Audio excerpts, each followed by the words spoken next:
Well, actually, yung sa mga followers ko, marami rin nagko-comment na parang, kailan ka gagawa ng brand mo? Kasi I've been in this content creation since 2019. Pre-pandemic. So, yeah, pre-pandemic. Okay. So parang, and from that point, na kagad, kumbaga, siguro mga 23, 22, may mga nagko-comment na, gawa ka na ng brand mo, ganyan. And then, sabi ko, of course, I have to wait for, kung maging ready ako. And if the timing is right. So, tapos nakita ko na, parang na-realize ko na, di ba ang daming inspired brands, okay. So, sabi ko wala pang gumagawa ng original creations.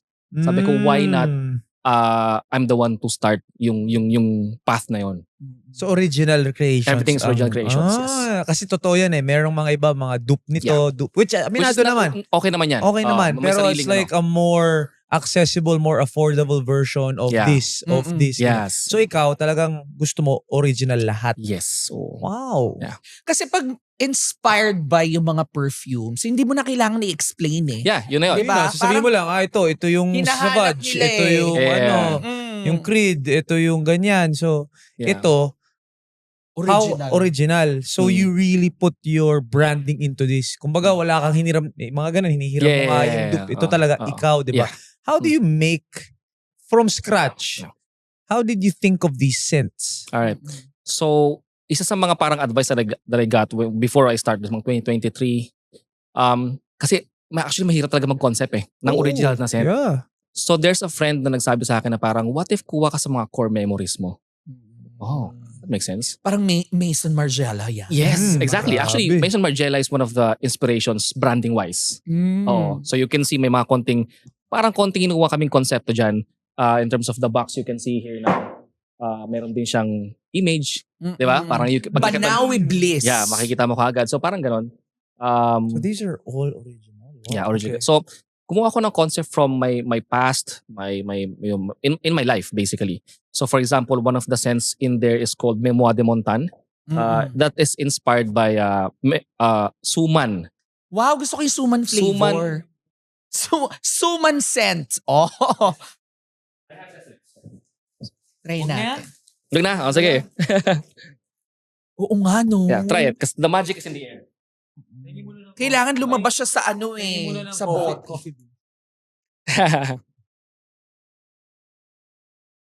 Kailangan ba lumabas? Suman nga. Kasi may pagkaamoy malagkit Yes, so. Malagkit na kanin. Meron yung undertone niya, amoy bigas. Oo nga, no? Tsaka yung suman na dilaw. Yeah. Dilaw. Yung dilaw. Yung dilaw. Yung binalot na sa... Yes. Same. Breakfast ko yan. So, ang inspiration namin dyan is really is Rizal. Kasi I'm from Rizal. My girlfriend is from Antipolo. So, kaya yung suman, marami, alam mo yan bro, sa Antipolo, marami sa sumulong, di ba? So, because initially, it's about Rizal. The scent should be about Rizal. So, something breezy, something green, something mountainous. But in perfumery kasi, it can be a little bit familiar. So what will make the scent unique? So we added the suman note. Question. I mean, obviously you can. This is for panlalaki, no? It's unisex fragrance. So GP Fragrances doesn't have genders. So lahat ng scents namin, we don't like, this is for men, this is for women.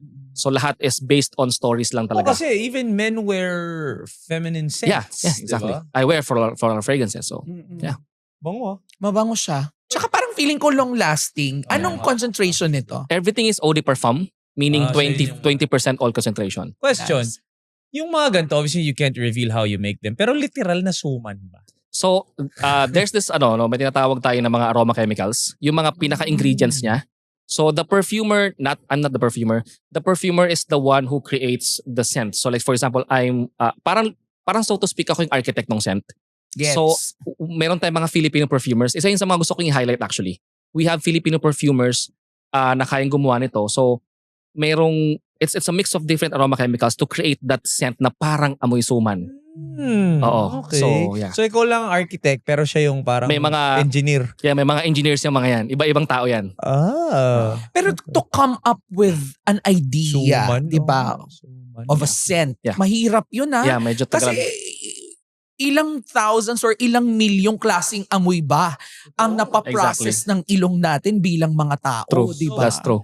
So, Ayan nakalagay yung green mango plus soup. Yes. yun na nga, na parang feeling ko napakatalino din ng Fine. GP Fragrances to think about concepts and to think about scents na talagang tatatak hindi lang sa mga tao kundi tatak GP. Yep. Kasi it should be your own Yes. flavor, your own Yes. brand. Why did you go to that harder path of Actually, creating your own scent? Oo nga, sana That's mas true. madali naman That's magbenta true, ng that's mga true. dupe. Na lang. Yung nga sabi ko, minsan binibiro ko yung mga kaibigan na parang, alam mo kung pera-pera lang, magdudups lang kayo. Totoo. Madali lang sana eh. But I chose the harder path because first of all, again, wala kang gumagawa pa to. Pangalawa, doing this for passion talaga.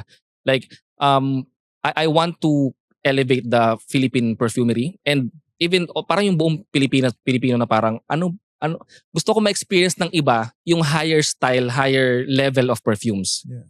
So, para okay naman yung dupes but let's make it higher. Alam mo yun? Gets. And also, since nasa community kami ng perfumes, medyo aware din ako sa global stage eh. So parang wait, Korea has tambourines. Born to Stand Out. Di Anam. Diba? Ang daming mga Asian perfumery, Chinese perfumes, walang Philippines. Sabi ko, let's try this. Baka hopefully mapansin tayo sa global stage, maging Philippine pride din tayo. Oo, kasi sa UK, di ba, may Penhaligons, Yes. Joe Malone, Yep. mga ganyan. And then sa France, iba din, Yeah. di ba? And Italy, Ako mga ngayon Italian. tambourines ang ginagamit ko. I fragrance. didn't even know na Korean brand. It's a Korean brand. Ano ko, Chamo ko ngayon. Same. Yeah. Chamo. Yeah. Question, bakit yung isa pula? Oh, so this is a limited edition. It's still running until now. So we create limited edition. It's Embers of Mayon, inspired by Mayon Volcano. So this is just... Paano mo nalaman kung ano amoy sa mayon? So it's... Wala, talagang imagination mo siya. Talagang, kumbaga parang, well, depende. Kaya iba-iba ng pwede maging approach ng tao when you create a perfume inspired by Mayon. So kami, ang inspiration namin sa Mayon is when you go to Albay, you don't actually go for, yung pag sumabog siya, di ba? Pag tingnan mo yung Mayon, it's Anong very... nafe-feel mo? Yeah, it's very parang, it's majestic. It's calming sa feeling. Despite dangerous yung Mayon, pag pumunta ka doon, it's very calming. So, patry ko sa inyo yan, you can smell the image of Mayon that is, smoky, warm, but at the same time, there's this very comforting feeling. Ay, gusto ko i-try kasi ano ko, Sige, try. Bicolano Let's ako try, let's try. Siguro, hirap naman yan kung ang hilig ko, basketball. Di amoy pawis ka niyan.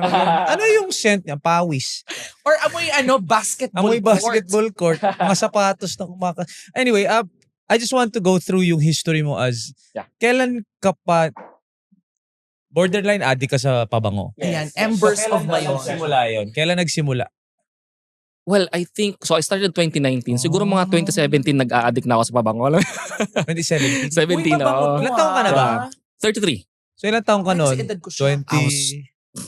27? 7, mga ganyan. Oo. Mabango to. Thanks. Ay, hindi. 9 years na. Mga 23. Mga 25 siguro. 24, oh, mga ganun, 25. Parang ang social nung amoy. Yeah. Tsaka parang you're looking at someone na majestic na. Yung parang ganun yung nabibigay sa akin. I have a theory. Pag dupe kasi, ako lang to Yeah. Ako lang to.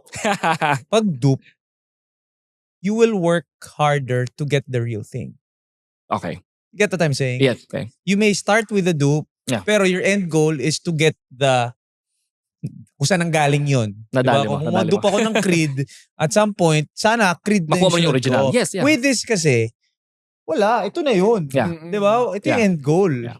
How are the prices ng ito mga to? So, we're ranging from, the transparent bottles are 1,850. Okay. And yung darker bottles are 2,200. Like ngayon, sabihin mo si Kalad, pag namoy niya at sinabi niyang mabango, mapag-iisipan niya. Kasi kung may pera ka katulad ni Kalad, kung dupe yan, bibili lang siya nung, bibili ako nung ano. Exactly. Diba? So yung market, pwede kang... Mas madali, di ba? Yeah. Oo, pero hindi. Mas madali kasi may branding ka na eh. Okay. People already trust you eh. Na, Yeah. sige, tatry ko kasi sinabi ni JP mabango eh. Diba? So, I think that's a challenge. But at the same time, it makes it different. Tama nga, first ka nga nag- Pero ang feeling ko naman, doon ako humuhugot sa sinabi niya kanina. Sa kwento. Gusto niyang palakasin ang That's true. perfumery sa Pilipinas. Kasi wala nga tayong kilalang Filipino fragrance. Yeah. So it's totoong support local yung sa Yeah. Kasi pag dupe kasi parang hindi siya, you get what I'm saying? Yeah, gets. So isa talaga support local. May natutunan ka bang bagong diskarte? Huwag kang matakot na sumubok. Para sa mga nanay na nag-aalinlangan, para sa mga kabataang takot mag-umpisa, at sa bawat manggagawang nagpapakapagod, para sa inyo to. Kung na-inspire ka, ipaalam mo sa amin. Mag-comment, mag-like, at i-share ang episode na to sa mga kailangan din ng push ngayon. Kita-kits sa Apple Podcasts, Spotify, at YouTube. Discarding Pinoy, powered by Converge. Sama-sama tayong lalaban sa mga aral ng buhay.